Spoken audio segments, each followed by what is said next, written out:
नहीं जाते, सारे कहने लगे। यानी लोक लाज में आकर उसने भक्ति मार्ग छोड़ दिया। तो ये भी कमजोरी बताई है।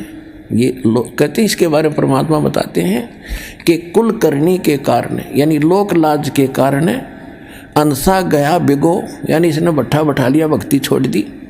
और जब यो कुल के कर लेगा, जब तू चार पाया का हो, गधा बन के घूमेगा, यो कुल तरह के ढाल लड़ा देगा। इसलिए परमात्मा कहते हैं मात पिता सुत स्त्री आलस बंधु कान और संत मिल को जब चले ये अटकावे आने। इनका अटकाया अटके नहीं, डटे नहीं डटे। और संत मिलन को जा कह कबीर सो संत है आवागमन नशा। अब जैसे और दूसरा ये जीवित मरना है कि आप ये सोच लो, जब सत्संग का समय निकट आवे फाइनल फैसला कर ले।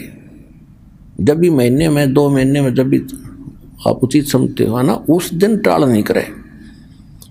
और ये सोच ले कि आज मान लीजिए मैं इस बहाने से इस कारण से नहीं जा पा रहा हूँ कि वहाँ जाने से कहीं ये हानि ना हो जा।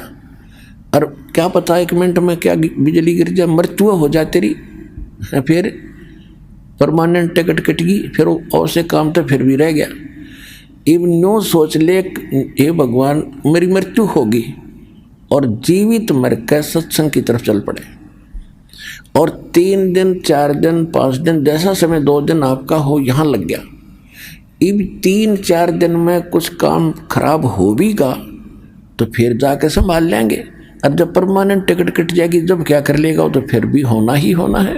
और परमात्मा के चरणों में आने के बाद बच्चों काम बिगड़ा नहीं करते, ये तो दूने बढ़ा करें। या बहुत भक्त ऐसे प्रमाण देते आकर के कि मैं चलना चाहता था, खूब कोशिश कर रहा था, पैसे नहीं थे। और अचानक एक ऐसा स्थान पर जहाँ कदे पैसे सपने में भी नहीं रखे, उसको वैसे उठाकर देखा, डायरी में 500 का नोट मिला। तो काम यो बिगड़न देगा आपके, जब काम बनाने वाला मिल गया आपको।